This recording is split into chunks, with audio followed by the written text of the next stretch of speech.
All right, hello everyone, and welcome back to the 15th episode of The Lab. Sitting with us here, as always, Papa Wierig, Brendan Wierig, and Alex Trotter. And with us today, we have our third guest, our third interview. We have Dr. David Farwick sitting with us today. He's a physical therapist down from Cincinnati with Mobility Fit. So we're going to talk a little bit today about the fears of social media and how some influencers have gone about putting out either absolutes or sometimes even misinformation out in training. You have different athletes or patients coming up and bringing things either from TikTok and Instagram nowadays. So, so kind of knowing, without, destroying that, relationship you built with that athlete, kind of going and doing your own research into that. But we're going to talk a little bit about this today and kind of maybe even get some feedback later on. But just kind of leading off, we'll kind of give a little bit of background with Dave. Dave's a double graduate from the University of Dayton. He's a double flyer. Went to PT school with Dave. Dave is an avid fitness enthusiast. He goes to, well, Dave, why don't you give us a little bit of a background on you? Yeah, sure. Naturally, I think like a lot of us, athletics kind of led us to where we're at. Always wanted to have that higher degree. Naturally, you get hurt playing baseball, and you need a competitive outlet. So kind of led me to fitness, strength conditioning, good positive way to blow off stress. And I always wanted to kind of marry myself with athletics, CrossFit community, etc. And I've kind of bounced around gym to gym, and now I make my home at Homegrown Fitness. Shout out to Alex Bookout, where basically it kind of marries powerlifting with CrossFit, kind of running 3-week waves, very similar to like the West Side Conjugate type of deal. That's Boogie, right? Yeah, absolutely. I know him from a sweatshop back in the day. Yeah, and that's actually where he just kind of defected from, started his own spot. So yeah, good for him. Yeah, stuff's going good, and he's got his own community, and happy to be a part of it. That's awesome. So before we kind of get into the topic a little bit about today, we're going to bring up maybe a few examples and just a few different, Instagram or TikTok pages that have been putting out certain types of information. And in regards to social media, with what I've just kind of seen over the last few years, with like the huge increase in the following of pages like Squat University or, Kelly Surratt and, the Ready State, which was formerly Mobility WOD. I've seen a lot of different things in regards to, there's a lot of absolutes in training where there's not as much give and take. No one really wants to have a discussion. You'll see more of well, no, you're just wrong. And they're trying to defend their platform. I get it. I mean, some of it's an income for them. But at the end of the day, if you can't back up the information as well as you probably should, and you're just going on absolutes without an actual merit, that's where I have a little bit of an issue.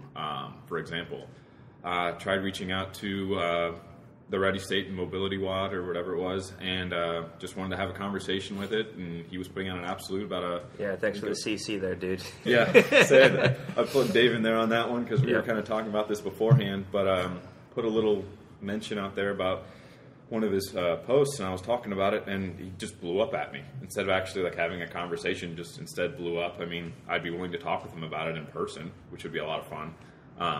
But yeah, not really even a discussion, just more of immediately you're wrong. Yeah, and I think we do need to paint this with a positive brush too. Mm-hmm. So these platforms do a lot of good for people, but once again, they are kind of integrated to their own system, and naturally there's loopholes, there's things you're missing, and at the end of the day, they are trying to sell a product, and I think that's kind of where you're going to run into these issues, because naturally it takes away from the local clinician, the local strength and conditioning coach, and there's going to be a number of examples, just as he said.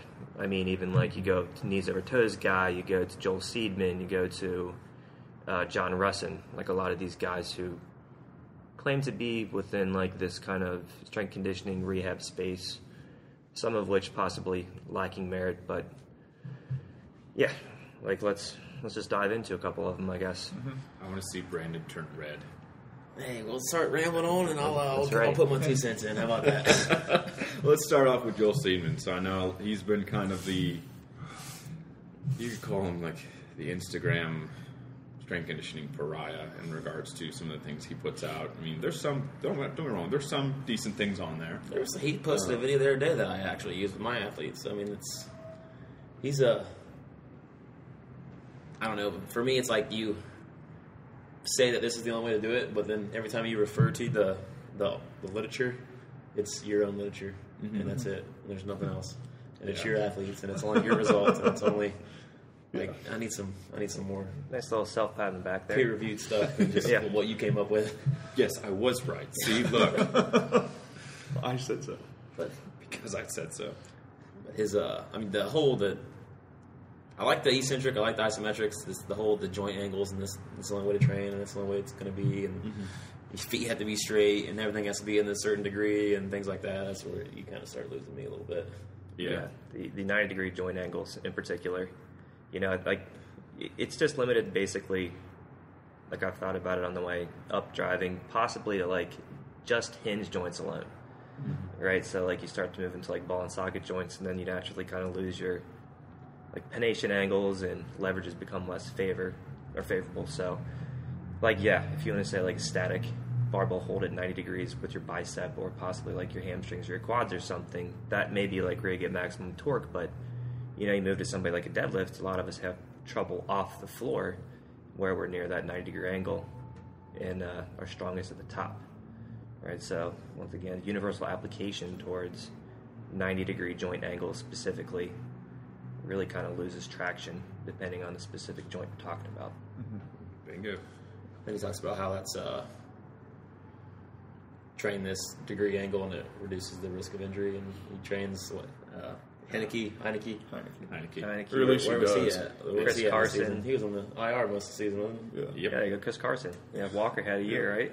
Yeah.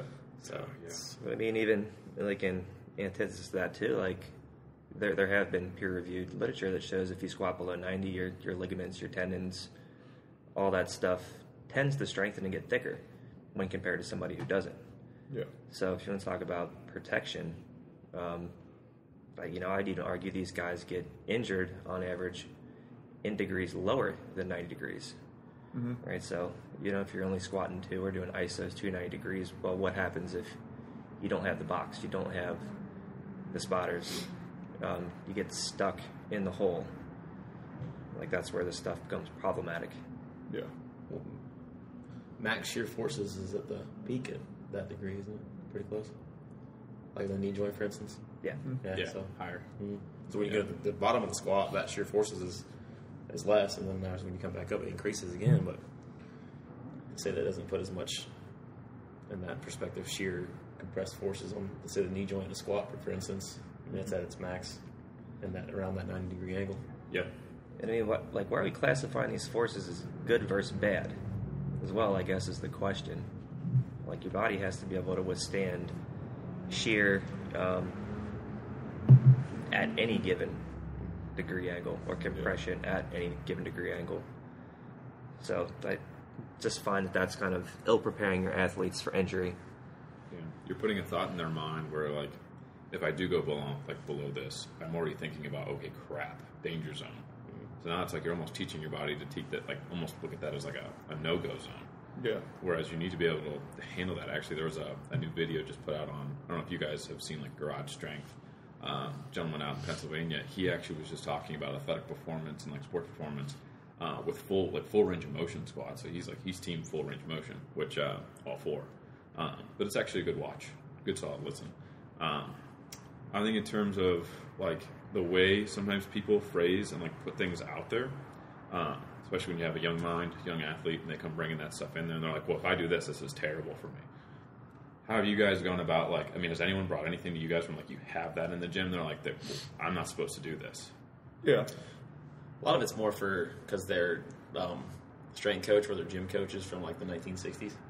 And that thought process in the 1960s. So, like, we got people either squatting or even just doing, like, a real elevated split squat. Man, their knee goes over their toe. They're just instantly shifting back. It's like it's safe to go there. Yeah. So things safe. like that. Yeah. I think we get that stuff more from, like, the surgeon perspective. Same type of, like you're saying, old school thinking. You know, knee should always be in line with toe. Don't go below 90. You're at risk of injury down here, etc. And I guess piggybacking on, like, what Lou said is, you guys can kind of confirm or deny this. The posterior chain hypertrophy seems to be from squatting ass to grass. Not necessarily the avoidance of, which Of it, yeah. Yeah. But I wasn't too familiar with one of the guys you brought up, Dave, the Russian gentleman. Dr. John Russin. Yeah, give a little bit of background on that. I think he's a PT that moved from actual treatment more towards programming, borderline performance, but like his whole thing is just push, pull, squat, hinge. But it's kind of a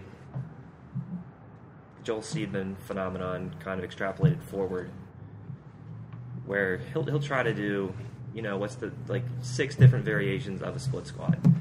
Well, if you want to get good at split squat, you got to do a split squat. Like, he just kind of adds complexity to stuff that doesn't necessarily need to be layered, and complexity to try to gain following, to try to gain, I imagine, dollars, etc. But once again, you look into some of these guys' setups and the way they're setting it up with like different bands, chains, trying to do like overload eccentrics, kind of putting like safety bars backwards and like these pieces. And like their programs within themselves are just layered in levels of complexity when, specificity and simplicity should be considered king. Yeah. It takes you 20, 30 minutes to go do a variation of an exercise. It's not going to be simple or effective. Mm-hmm. And I would say that you probably lose traction with people at like the day-to-day level. Yeah. I was looking at this page a little bit today because I'd never heard of him until you brought it up. So I was kind of started at the top and kind of didn't really go too far down because I feel like it was just, like you said, he was adding things. Like he was doing like a single leg RDL and adding like just his hand would cross his body, and he would talk about like the rotation, things like that, rotation forces. And like the group that we work in, like getting a person to do a single leg RDL to perfection is a good day. Mm-hmm. Let alone you're going to try to start to add some rotation forces into it and then throw the balance off. And I also feel like he was just kind of repeating things that have already been out there just to get, to make money or to get views. Just reinventing the wheel.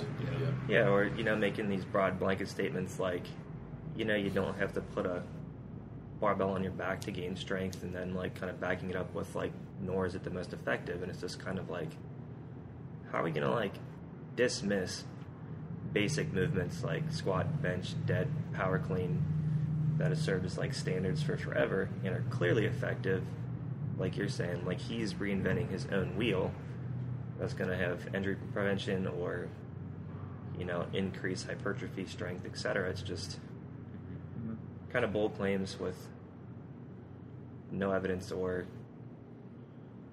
evidence isn't even the right word, but no support backup, or even case studies to support these claims. Yeah. Well, that's just the barbell movement is boring. Right. you don't get a sense of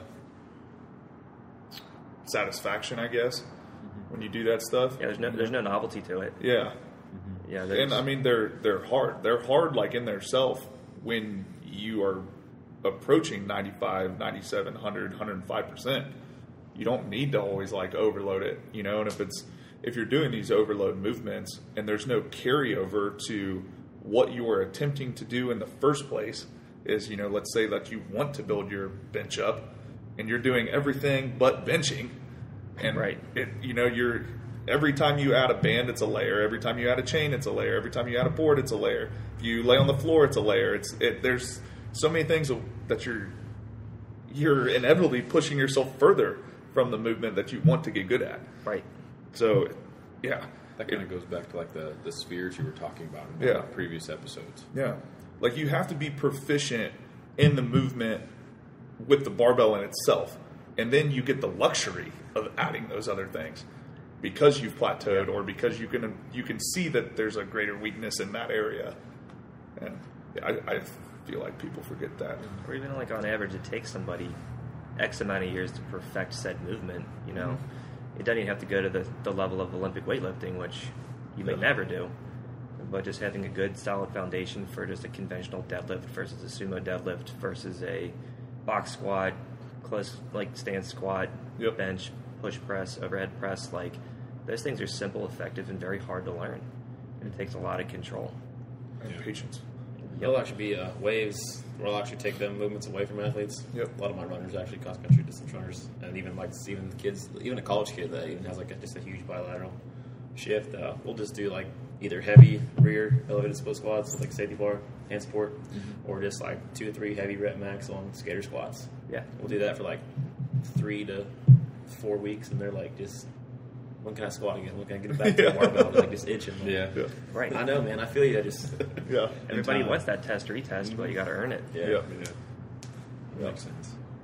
No, kind of breaking away from more of like the strength conditioning aspect of things. I think another thing like in like the physical therapy and like rehab setting is when people put out that, hey, this guy got me back in like one day. Like for example, Squat Cool. U's. I can do that too, but I'm going to lose my license. So your call. Yeah, Squat U might be the biggest guy for cherry picking people here. Yeah. yeah, Do you guys ever seen those like balance bands that they sold way back in the day? They would have like these 2 like reflective stickers, Yeah. right? And then the claim was you wear these, it improves your balance. Yeah. What would they do? They I would. dropped 22 that game. I remember you telling me that. But the way they would do it is they would do a test retest, and then the issue was inherently you knew the answer to the test. So like if you do any test to me, I'll just memorize the results. Yeah. And then you can throw this band on me, and it doesn't matter what you do, I'll improve. Yeah.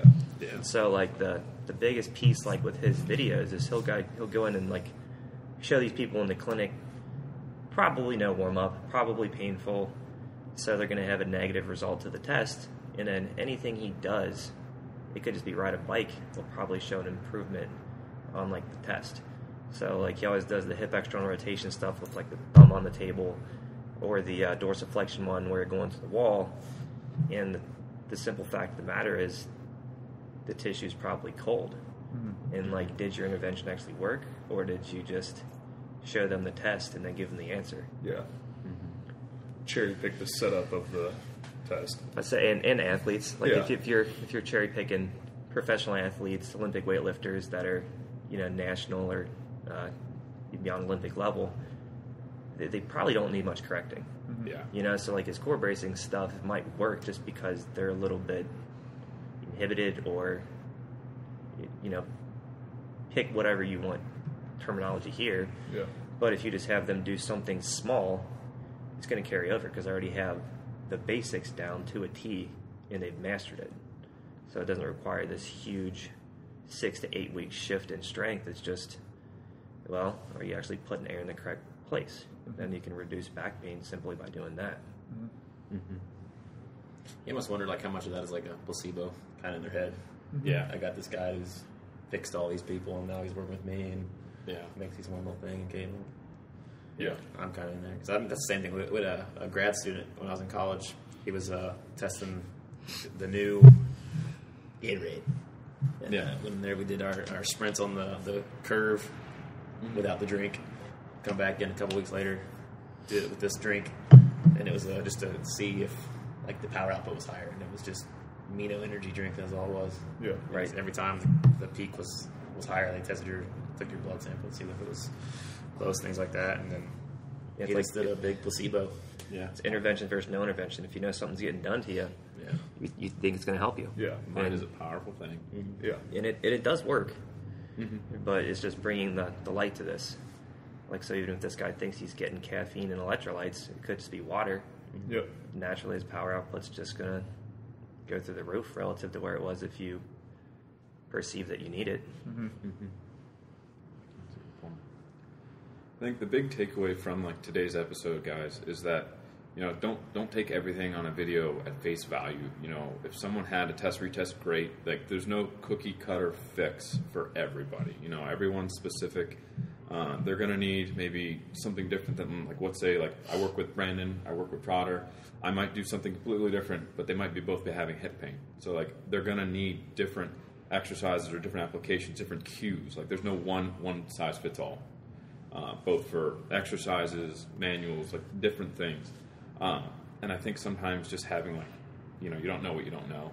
So don't be afraid to ask a question. But at the same time, if you find something, bring it in, talk about it. Make sure it's not just you take it at face value and just let the word of the person just because they have 46K followers. It means nothing. You can buy your followers. Thank you. Yeah. And a lot of them are doing this stuff without assessment, which is an inherent issue. Yeah. Right? So you can't just do blind exercise prescription or, at least Squat U does show he has an initial assessment and then retest. So at a minimum, it's more effective than somebody who's just blindly writing programming. Yeah. Or they'll look at it from like one video angle. Right. But then like you see, like we've all been like doing it. We're walking around like 360 as you do every rep because we're looking at different things. Yep. Like it's the same thing. Or like I'll call Brandon over all the time, be like, "Hey, watch this one for me. Like I'm missing something. I can't figure it out." Mm-hmm. Same thing. Like yep. You need people in your life like that. And also, it does help the power of accountability. Yeah.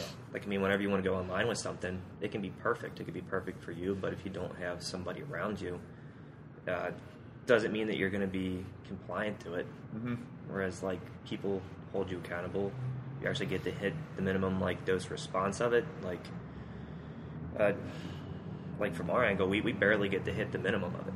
So, like, a perfect plan kind of goes, let's say, 4 to 6 to 8 weeks. You get to start to make strength gains, then we would hand them off to somebody like you where you can actually get them on a full compliance plan. Mm-hmm.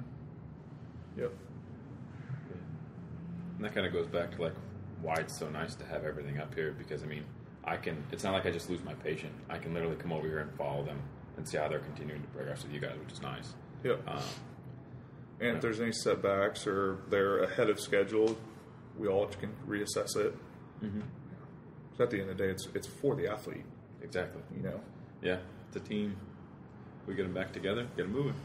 But, no, guys, we hope you guys enjoyed today's episode. We hope you guys take more consideration into when you guys go about following certain influencers out on, Facebook, your Instagram, Twitter. Don't take everything at face value. If you aren't sure on something, but you'd say, hey, it worked for this person. Well, that's great for that person. You're different. But if you guys have any questions about today's episode, reach out, let us know. Dave, thanks again for coming on and talking with us again. Thanks for having me. Hope you enjoyed, getting to come up here and see everything and get a chance to meet these two. But we'll see you guys next time.